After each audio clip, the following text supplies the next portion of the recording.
сіз жолда жүрген кезде жүйкеңіз жұқармасын десеңіз, осы пайдалы видеомен бөлісіңіз. Мына сіз жүргізуші ретінде ізденіп осы видеоны қарап отырсыз, ал басқа жүргізуші олай ізденіп отқан жоқ. Сондықтан сіз де үндеу жасап, осылай көмектесіп, осы видеоны группаларға таратып, осындай жүргізушілердің сауатын көтерейік. Мысалға біз ығырымыз шыққан осындай жағдайлар бар. Мен қазір сіздерге түсіндірем, соны өзіңізге ұғып алыңыз және осы видеомен бөлісіңіз. Мына жүргізушілер екі көлік сиятын жерде, парковкада бір көлікті осылайынан қойып кететін жағдайлар болады. Қай жерге барсаңыз да, үй жақта болса да, басқа бір жерге барсаңыз да, осындай жағдайға кезігесіз, иә. Сол кезде жүйкені тоздырып, мына жүргізушіге түсіндіру қиыннан қиын болады. Неге? Себебі жүргізушілік мәдениет деген болады. Оны көбісі білмейді. Жүргізушілік мәдениет деген мына ережені біліп, оны сақтап жүру және осындай басқа жүргізушінің жағдайына қарап, яғни басқа жүргізушіге кедергі келтірмеудің амалын жасау. Мысалы, парковкаға тұратын болса, парковкаға тұратын кезде сіз екі көлік сиятын жерге өзіңіздің көлігіңізді қойып, я мына оң жағына, я сол жағына көлік сыймайтындай қойып кететін болсаңыз, ол сіздің басқа бір жүргізушіге зияныңыз тиді деген сөз.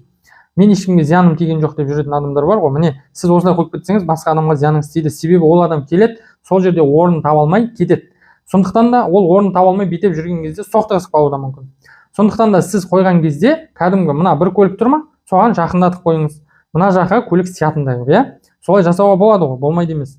Енді бұл мына парковканың түрлерін түсіндіре кетейін. Вождение тапсырған кезде осылай параллельный парковка жасайды.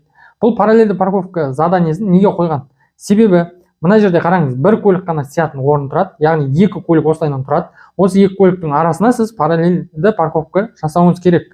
Бұл сіз мына басқа көліктерге тиіп кетпес үшін осы тапсырманы орындауыңыз керек. Енді бұл күнде сіз мысалы үй жағыңызға жұмыстан келесіз, осындай бір көлік сиятын орын тұрады, сіз сол жерге параллельді парковка жасайсыз. Кей адамдар мына көліктің габаритін сезе алмай жүрмін деп барлығы жалоб жасайды. Әйел кісілер болсын, ер кісілер болсын, енді жүргізуші куәлігін алған адамдар бар. Мен көліктің габаритін сезе алмаймын дейді. Осы көлікті жүргізіп жүрген, уже 2-3 жыл жүргізіп жүрген адамдардың ішінде де сондай адамдар бар.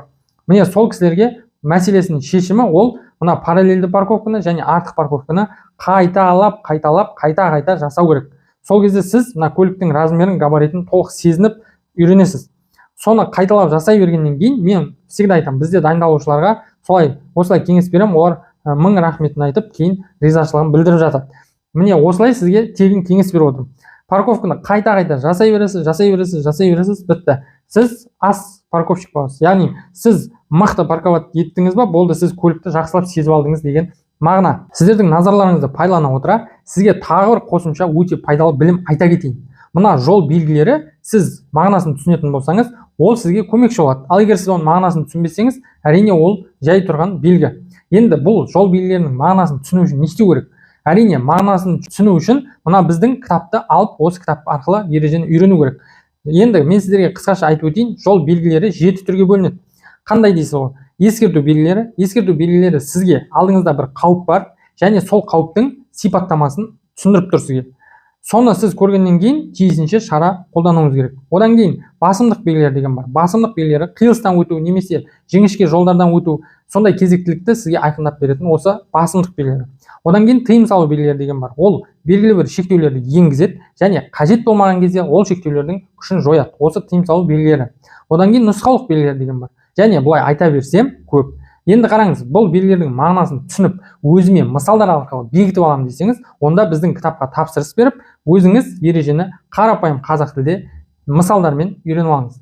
Мына кітапты жеткізу Қазақстан бойынша Қазпошта арқылы үйіңізге дейін жеткізіп барамыз.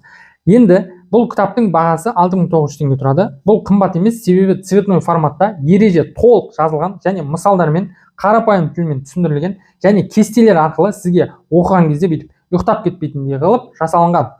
Құрметті оқырмандар, А нүктесінен Б нүктесіне аман жетіңіздер. Және осындай біздің пайдалы видеолармен басқа жүргізушілермен бөлісіп отырыңыздар. Себебі сіз ережені білгеніңіз жеткіліксіз. Жолда жүрген кезде сіз басқа жүргізушілермен байланыста боласыз. Сол себептен басқа жүргізуші де ереже білуі керек.